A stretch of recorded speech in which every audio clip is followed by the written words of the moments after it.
What up, though, y'all? Hope y'all been good. We're doing another weekly recap. I know the last one didn't release too long ago, but just I want to get in the rhythm of starting off the week with one of these. So every Sunday, plan on dropping one. Anime so vast that there's should be more than enough news to find and cover. I mainly more so talk about the stuff that I enjoy, stuff that more so appeals to me. So hopefully you guys feel the same way about these topics and the news that I choose. So today we're going to be talking about two franchises, a few topics, news from Studio Ghibli, and then a couple things from Hello Kitty. So obviously two different things, two different worlds, but all anime in the end. So we're gonna start off with the Hello Kitty stuff, get that out the way. There's more Studio Ghibli stuff that I wanted to talk about, so we'll start off with the shorter end of the stick and whatnot. So Hello Kitty this year is this is the 50th year anniversary of Hello Kitty, so that's crazy. They've already reached half a century. They've already done a lot of stuff this year, but more so recently, they released a collab with Crocs. So it has the Hello Kitty and bow pattern, her face just kind of all over the shoe. Hello Kitty's written on the strap in the back. And it comes with her head as a gibbet as well on each of the Crocs. Those did only come out in kids though. I'm a little surprised, but based on the pattern and stuff, I guess it makes sense. For adult sizing though, Hello Kitty and Adidas just released a collab for the Adifoam Stan Smith Mule.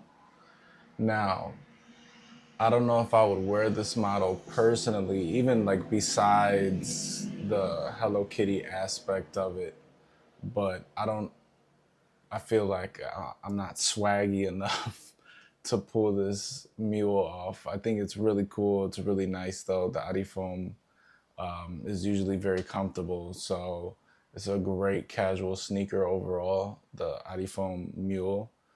But they did drop the Hello Kitty one in women's sizes. So they dropped pink, black, and an off-white. The pink seems to be sold out everywhere. Makes sense, I guess. And then you can find scattered sizes in the white and black, or I should say I was able to find some scattered sizes in the white and black. If you do just like or want the pink pair, there's a handful of aftermarket sites you can get stuff from, eBay, StockX, stuff like that. I mean, these will make a great gift, or if you want them for your personal, it's a it's a great shoe. Honestly, overall, I think it's pretty cool, especially if you like Adidas. I mean, not Adidas. If you like Hello Kitty, and you just want a nice little casual shoe, get some fits off with. I'm sure if you go on Instagram, you can find some swaggy Instagram ladies, maybe even some men getting these off. You know what I mean? So that's all I have for the Hello Kitty stuff. For Studio Ghibli, I would say the biggest news. Well, let's not start with the biggest news, in my opinion.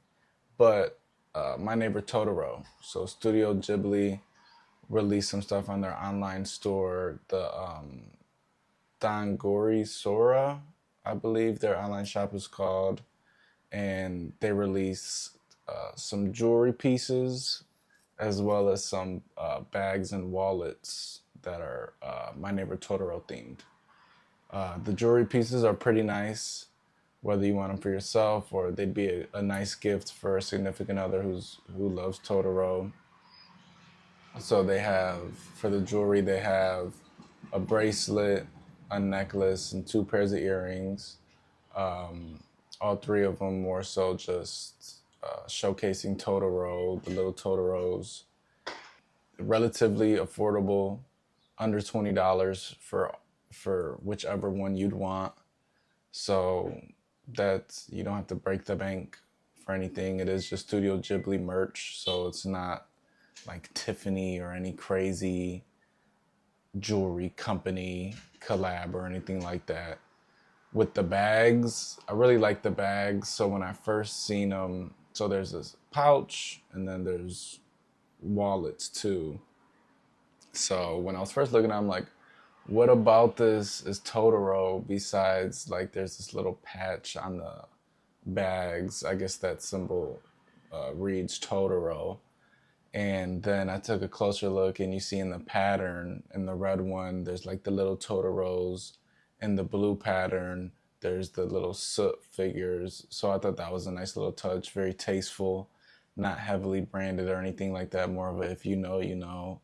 I do really like the wallets. I don't think I've ever seen a style of wallet like this where it's like rolled up and you tie around it. I probably have like an old movie, like an Anni movie or something like that, but not. I just really like how it looks, and then it's really cool with the wallet. The coin on one side it has the sub figure, on the other side it has like a little acorn. So I'm a fan of details when it comes to products and stuff like that. So it's always cool to see something done tastefully, little details, not heavily branded. Because if you're a really true fan of stuff, yeah, you might want uh branded out. But if you're really a true fan, stuff like that, in my opinion, is even cooler. Cause it's like I'm a fan. I don't need you to know I'm a fan, or I'm not, oh look at me, I'm a fan of this. Like I'm not big into heavily branded type stuff. As I'm wearing a shirt that just really does this in a large graphic. That's funny. But when it comes to showcasing other people's stuff or stuff I'm a fan of, that's not really my thing. I'm more so just like stuff for the details, for the story, things like that. But the last bit of news, I guess I should have made a video on this, but The Boy and the Heron, that's one of my favorite movies I've seen in recent history. I actually went to the movies to see it one night, and then after that, I went to go see it at a completely different theater again because I just loved the movie so much. By the time the second movie came around, it doesn't even matter. The Boy and the Heron, amazing, amazing movie. Probably my favorite Studio Ghibli movie, period. I haven't seen every single one, but I've seen the top handful plus. And I would say The Boy and the Heron is a little more mature.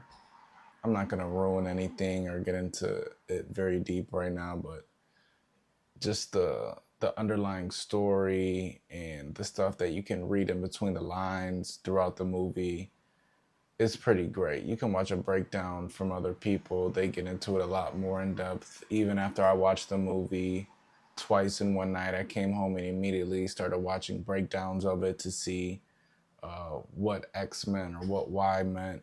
Obviously using X and Y as variables. But yeah, so you can now purchase and rent The Boy and the Heron on Amazon, Apple, and Vudu. So whenever it's available for streaming in the US, at least, it's going to be going on Max because that's where all the Studio Ghibli titles are held at the moment. Max has every other Studio Ghibli film available for stream. I did check to see if The Boy and the Heron was available for stream. It's not. I couldn't find a date either. So if I'm just not in the know, please let us know in the comments if you do know the date. I didn't see it, at least by the time that I recorded this video. But yeah, that'll be it for this week's weekly recap. Hope you guys have a great upcoming week, great rest of your month. Enjoy summer while we still have it over the next month or so. But yeah, that'll do it, y'all. Peace.